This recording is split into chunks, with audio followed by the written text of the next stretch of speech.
Hello guys, welcome back to Garuda vlog 7. నేను మీ దినేష్. ఈ రోజు మనం ఎక్కడ ఉన్నామో తెలుసా? హైదరాబాద్ నుండి 50 కిలోమీటర్స్ దూరంలో ఉన్నటువంటి స్వర్ణగిరి టెంపుల్ అయితే మనం ఉన్నాము. టెంపుల్ యొక్క ప్రత్యేకత ఏంటో తెలుసా? ఎంటైర్ తెలంగాణ స్టేట్ లోనే వెంకటేశ్వర స్వామి విగ్రహాలు ఉన్నటువంటి గుడులన్నిటిలో ఈ గుడిలోనే అత్యంత పెద్ద విగ్రహం అయితే ఉందట. అంతే కాదు, ఈ ఆలయంలో మరొక ప్రత్యేకత ఏంటంటే స్వామివారి విగ్రహం కోనేరు మధ్యలో పవలించి ఉన్నట్లు ఆకారం ఉండటం ఇక్కడ ప్రత్యేకత. ఈ టెంపుల్ కి ఇంత ప్రత్యేకత ఉంది అన్న విషయం తెలిసిన తర్వాత ఈ టెంపుల్ ని విజిట్ చేయకుండా మనం ఎందుకుంటాం? ఇప్పుడు ఈ టెంపుల్ టూర్ అయితే మనమైతే హైదరాబాద్ నుండి స్టార్ట్ చేసాం. ఈ టెంపుల్ అయితే భువనగిరి దగ్గర ఉంది కాబట్టి మనమైతే యాదాద్రి గుట్ట మరియు స్వర్ణగిరి టెంపుల్ రెండింటిని చూడడానికి ఇప్పుడైతే మనం వరంగల్ రూట్ అయితే చూస్ చేసుకుని వెళ్తున్నాం. హైదరాబాద్ సిటీ నుండి స్వర్ణగిరి టెంపుల్ మధ్య డిస్టెన్స్ అయితే 50 to 60 కిలోమీటర్స్ అయితే వస్తుంది. ఈ టెంపుల్ హైవే కి 1 కిలోమీటర్ డిస్టెన్స్ లో ఉండడం వల్ల రోడ్ నుండి చూస్తేనే చాలా అట్రాక్టింగ్ గా మనకైతే కనిపిస్తూ ఉంటుంది. 1 అవర్ కంటిన్యూయస్ జర్నీ తర్వాత మనమైతే టెంపుల్ అయితే రీచ్ అయిపోయాం. టెంపుల్ కి ఎంటర్ అవ్వగానే మొదటగా మనకైతే శ్రీవారి పాదాలు అయితే దర్శనమిస్తాయి.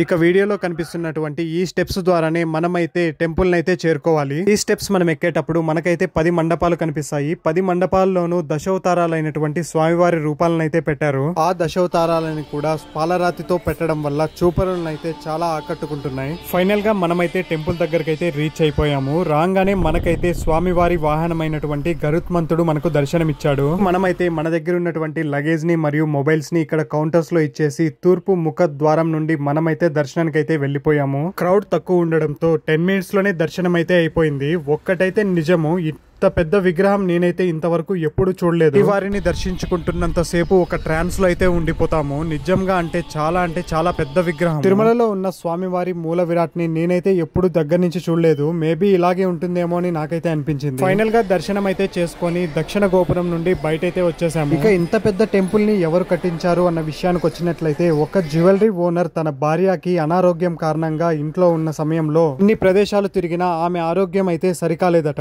ఇప్పుడు వారి బంధువుల్లో ఒక్కరైతే తిరుమల నుంచి తీర్థాలు తెచ్చి ఆమె నుదుటిపైన రాసే ఆమె ఆరోగ్యం అయితే బాగుపడిందట. ఈ టెంపుల్ లో ముఖ్యంగా చూడాల్సింది మరొక ప్లేస్ అయితే ఉంది. అదే 40 అడుగులు ఉన్నటువంటి ఆంజనేయ స్వామి. ఇప్పుడు మనం చూస్తున్నదే 40 అడుగులు ఉన్నటువంటి ఆంజనేయ స్వామి విగ్రహం. ఈ విగ్రహం పక్కనే ఒక పెద్ద గంట అయితే ఉంటది. ఆ గంటని జయబేరి అని అంటారట. ఇక్కడ మనసులో తలుచుకొని ఏదైనా కోరిక కోరుకున్నట్లయితే తీరుతుందనేది ఇక్కడ వారి నమ్మకం. ఫైనల్ గా ఈ టెంపుల్ లో అందరినీ ఆకర్షిస్తున్నటువంటి కోనేరు మధ్యలో స్వామివారి పౌలిస్తున్నటువంటి విగ్రహాన్ని అయితే మనం ఇప్పుడైతే చూస్తున్నాము.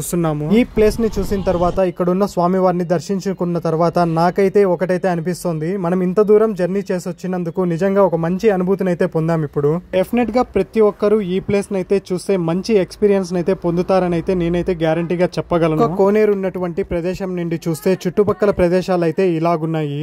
ఈ టెంపుల్ కి సంబంధించినటువంటి ల్యాండ్ బ్యాంక్ అయితే మొత్తం 400 ఎకర్స్ అయితే ఉందట. ఈ టెంపుల్ లో ఉన్నటువంటి అన్నదాన సత్రాన్ని విషయానికి వచ్చినట్లయితే ఇక్కడైతే ఎంట్రన్స్ లోనే మనకైతే దశావతారాలను పెట్టారు సెంటర్ ఆఫ్ అట్రాక్షన్ గా. ఇక్కడ పెట్టేటువంటి అన్న ప్రసాదాలు అయితే చాలా నీట్ అండ్ క్లియర్ గా హైజీన్ గా అయితే మెయింటైన్ చేస్తున్నారు. ఎవరైనా ఈ టెంపుల్ ని విజిట్ చేస్తే ఒక్కసారి ఈ ప్లేస్ ని అయితే చూడండి, మంచి ఎక్స్పీరియన్స్ అయితే మీరు చేస్తారు.